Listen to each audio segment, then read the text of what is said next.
Hello everyone, this is Ketish here. In this video, I'm going to go through the AQA Combined Science Chemistry Paper 2 Foundation Tier from 2023.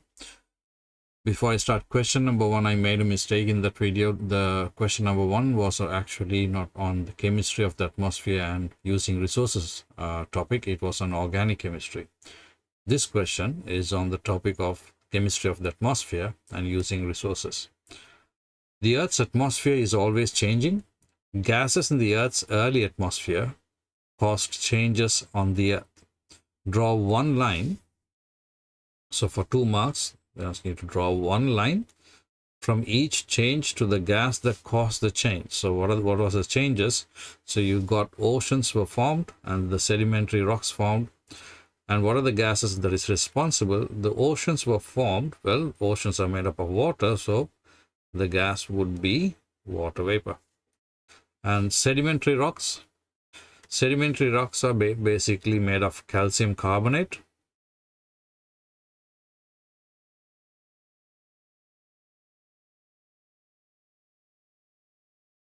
which is basically limestone, and that contains carbon dioxide.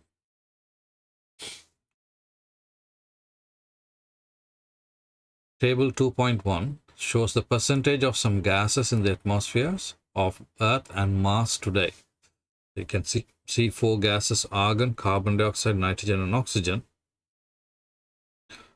And you can see the difference in the percentage of these gases both on Earth and on Mars. Which gas has the highest percentage in the Earth's atmosphere? The Earth's atmosphere, the highest percentage would be nitrogen.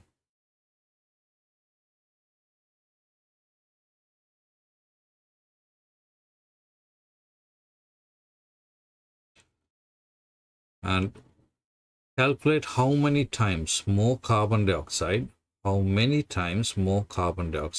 is in the atmosphere of Mars than in the atmosphere of Earth. So let's say Earth and Mars.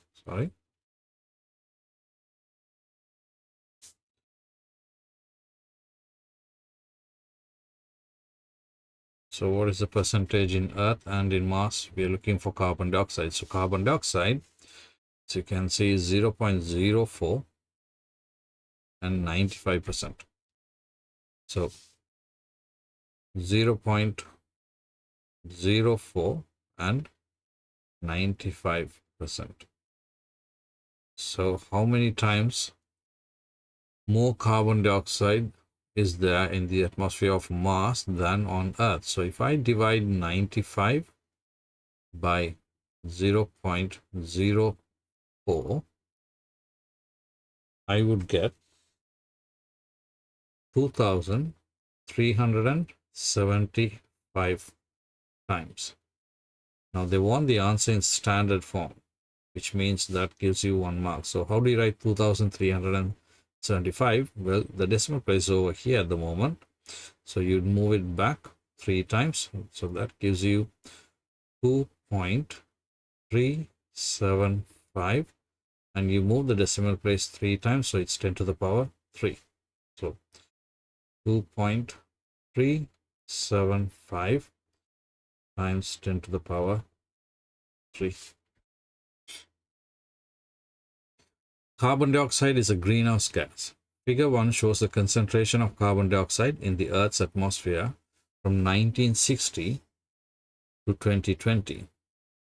So as you can see from the graph, from 1960 to 2020, the level of carbon dioxide or concentration of carbon dioxide in parts per million has actually been steadily increasing. So what is the question asking? How has the concentration of carbon dioxide in the Earth's atmosphere changed from 1960 to 1920? Well, it increased. As you can see, the line is going up.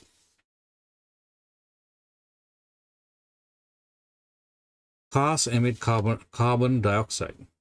A car emits 17.2 kilogram of carbon dioxide on a journey. There are 4 people in the car. Estimate or calculate the mass of carbon dioxide emitted per person. Well, because there's 4 people, if you divide 17.2 divided by 4 will give you 4.3 kilogram per person. 4.3. Question 2.6. Planting trees helps to reduce climate change because trees use carbon dioxide from the Earth's atmosphere. Name the process in trees which uses carbon dioxide. Well, this is a biology question, but it's linked to chemistry as well. The process that uses carbon dioxide in trees is photosynthesis.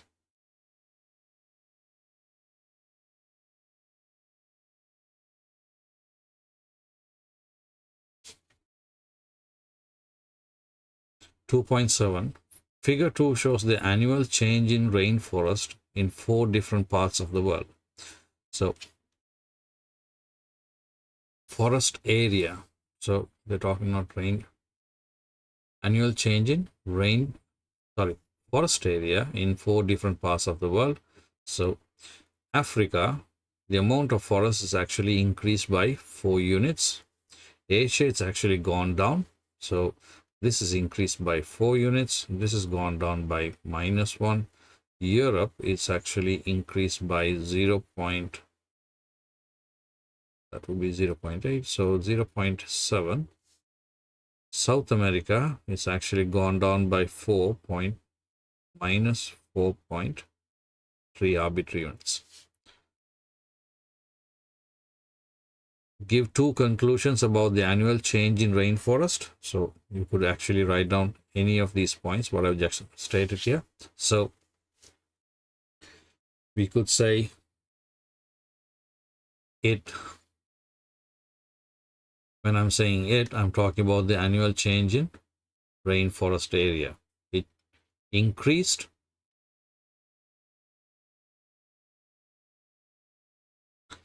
in Africa by 4 units. Now what they're looking for is, have you said whether it's increased or decreased in a specific country? And you could say it decreased in Asia by 1 unit. Now those 2 points should give you the 2 marks, but you can write these 2 points as well. It increased in Europe by 0.7 units. It increased in Europe by 0.7 units. Or you could say it decreased in, what was it, South America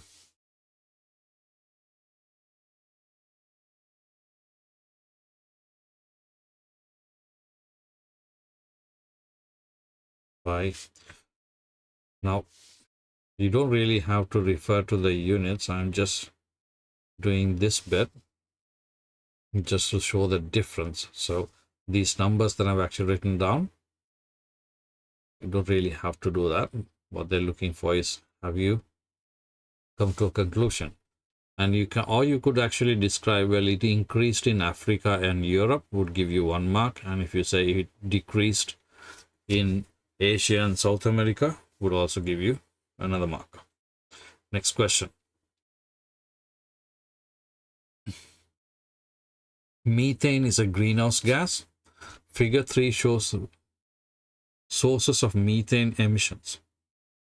So you have other sources, which is 46%, natural sources, which is 29%, fossil fuels from 19%, and landfill sites, they haven't given you a number.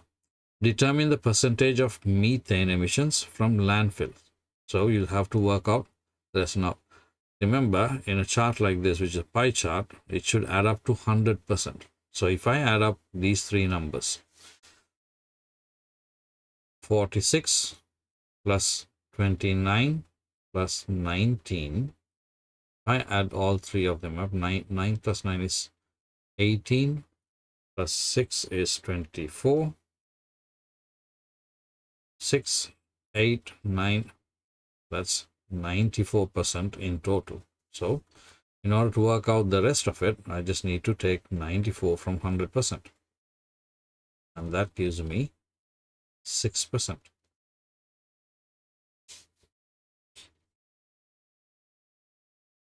Next question. 2.9. Figure 4 shows two ways, A and B, of preventing used items going to landfill. Name A and B. So if I make something in a factory, manufacture it, I'm using it, and then eventually I dispose of it. Now, instead of disposing, I can do something and then use it again.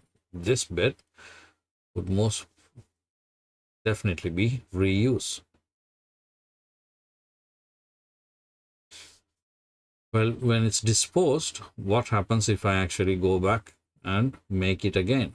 That is basically where I'm recycling.